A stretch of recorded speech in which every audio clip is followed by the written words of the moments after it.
Hey everyone, so straight up, this ban list is just insanely crazy. Just a month after the previous ban list, which was technically a very small ban list, this particular ban list is really big here. It's going to affect the format a lot, and we were kind of expecting this given the previous ban list a month ago wasn't too amazing. Like, it was pretty disappointing, but for this one's actually quite amazing here. So without further ado, let's just get started. There's a lot of cards to go over, but basically this will be effective on the 28th, which is not too long from now. So yeah, starting off with banned cards, we have Fairy Tail Snow.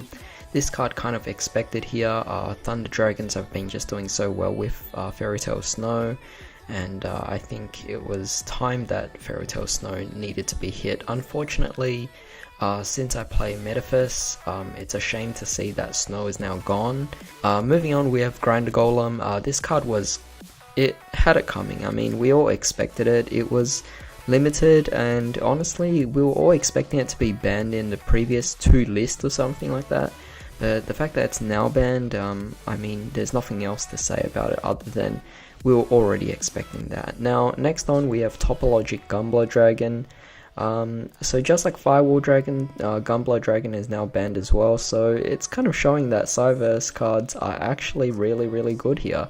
No, but to get serious here, Gumbler Dragon is creating these hand loops, and the thing is, it kind of went in that path, in that same direction as Firewall Dragon. It was eventually going to be banned sometime, and I figure, well, Konami figures that now is the right time for Gumbler to actually be hit. Speaking of FTK decks and strong combo decks and everything like that, we have number 42 Galaxy Tomahawk, another banned card, kind of expected. The fact that you can produce tokens throughout your entire board is just really insane.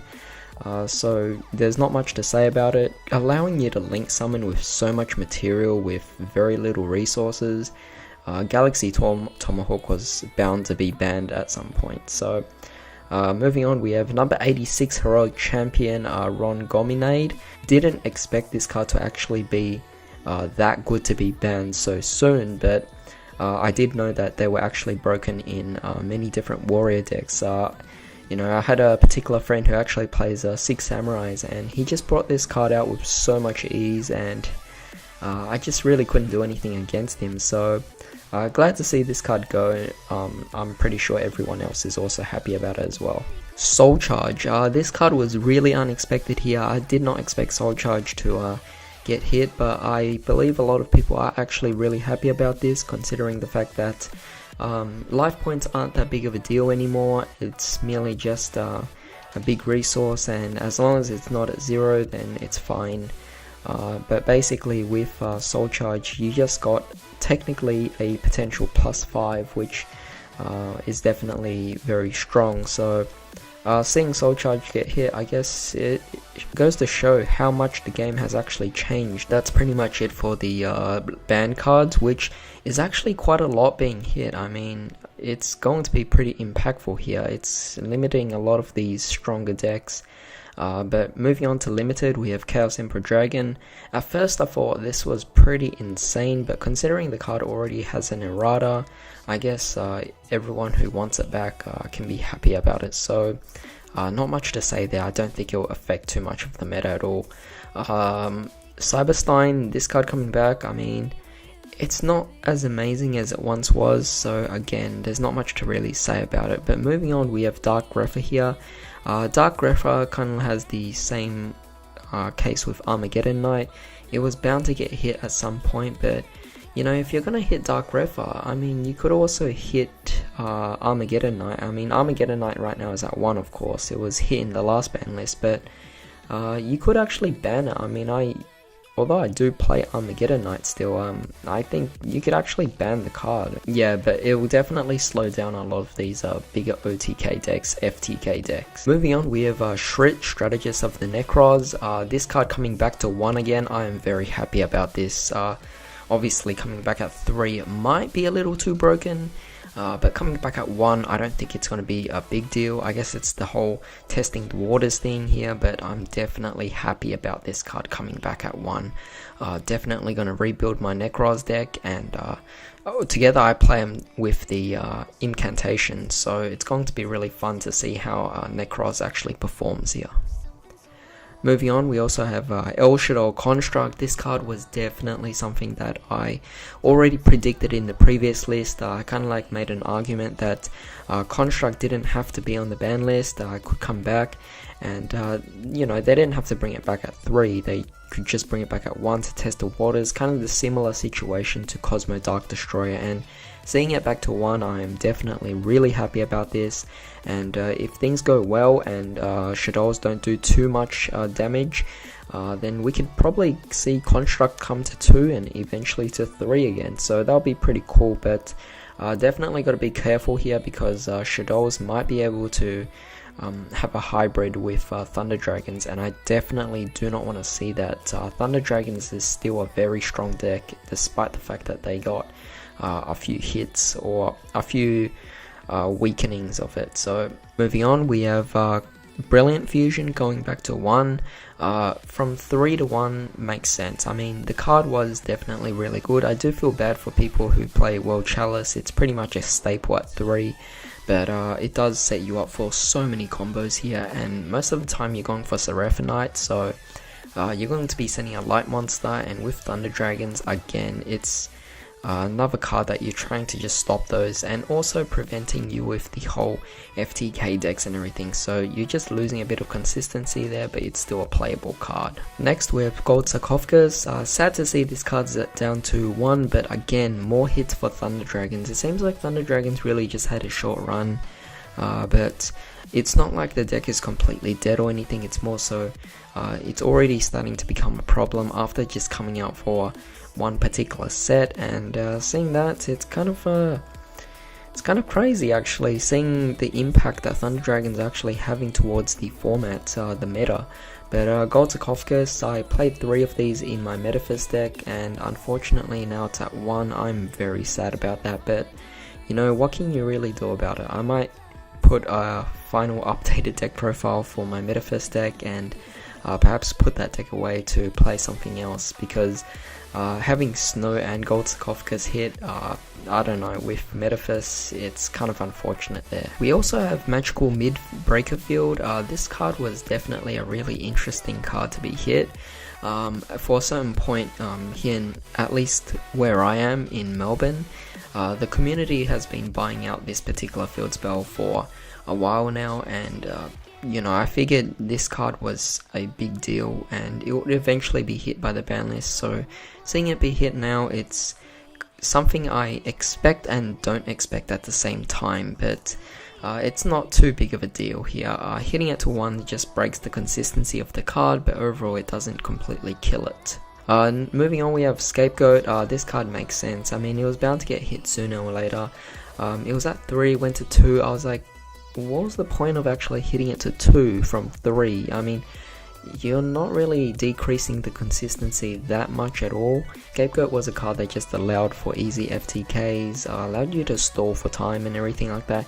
Even Tricksters were actually able to make use of Scapegoat here, so seeing it actually go down to 1, definitely something I expect, and I wouldn't be surprised if this card got banned in the next list as well, but for now I don't think 1's going to be that big of a problem at all. Moving on, we have Slash Draw. This card, I mean, you might as well just hit it. I don't think people are going to be bothering to play Slash Draw anymore. But at 3, it was definitely a force to be reckoned with. That's pretty much it for the limited list, and surprisingly for the semi-limited, not a single card moved to semi-limited, not a single card moved out of semi-limited, but we only have 4 cards left in the semi-limited list, so I just thought that was a really interesting point to bring up. For all the cards that are now unlimited, I am very happy about these. Insect the Hornet coming back at 3, I mean, Insectors were at their prime, like, I don't know, back in the XC's era. It's so long already. Coming back to 3, you can even bring back Dragonfly if you want as well. I doubt the deck would be any big impact in this particular meta. Necros of Brionic, I'm definitely really happy about this as well. With Shrit and Brionic coming back, very happy, very excited to be playing it, but right now there's a lot of spiked prices for Brionic, so I'm definitely going to be expending a lot from my wallet just to get my final 2 copies of Brionic here, because as you know, Necros has hit Brionic for a long time. I've just been playing one of them, but it's definitely a card worth playing 3 of. It is the main searcher. We have Exciton Knight coming back at 3. Again, not a big card that would actually deal with anything, despite the fact that it board wipes. These days people can easily deal with a card like that. Same thing applies for Kaiju Slumber, though Kaiju Slumber is a completely different case. It has more utility as well to also search for Kaiju from your deck in the graveyard. Monarch Stormforth, same case with Kaiju Slumber. Might be very interesting to see how it's brought out to deal with perhaps the Thunder Dragons. I feel like the Monarch Stormforth might be a potential answer to deal with Thunder Dragons here, because I just hate the Thunder Dragon that actually prevents you from searching your deck or adding cards from your deck. I think that's just, it's terrible for a lockdown card to be part of a meta deck. It's kind of unfortunate, so seeing Stormforth is definitely something I can use to perhaps deal with that. Eradicator Epidemic Virus, this card's also a really happy card for me to bring back as well to 3. We have Infernity Barrier, again not too big of a deal here, it's more so Infernity Archfiend that was really setting up these big combos. Barrier is just a negate, and considering we have a deck like Altergeist still being unaffected by this entire list, I mean, I don't think Infernity Barrier is going to do anything. Same thing applies for Wind Up Magician. Wind-ups are just so slow now. It's kind of like in the same part as Insectors. They're both just old decks that used to be meta but are not anymore. Then we have TG Hyper Librarian and Limited Removal. Again, these 2 cards won't make too big of a difference. Hyper Librarian really just didn't have to be in the list anymore, so seeing it come back to 3, I'm glad to see it's off the list. I want to see a lot more cards come off the list, because there are plenty of cards on the list that I think are just unnecessarily on the list for no reason, and because of that I think they could definitely fix up on that. And cards like Infinity Barrier, Wind Up Magician, Hyper Librarian and Limited Removal, those cards coming back, it's a great way to just kind of neaten up the ban list here and sort things out. Limited Removal though, quite an interesting card. It's not particularly broken, but if it's well used in decks like Cyber Dragon or perhaps Ancient Gears, then it could actually make things very interesting here, but we'll definitely have to find out what happens. But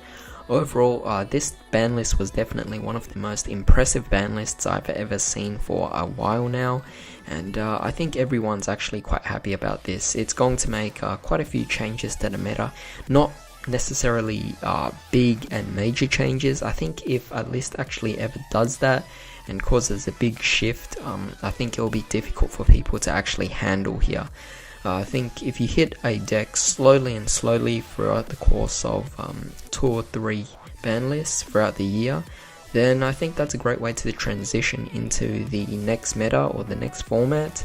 But overall, with a list like this is definitely something that is quite acceptable and definitely really good. Yeah, so I'm sure you guys are actually quite happy about this, but tell me your thoughts.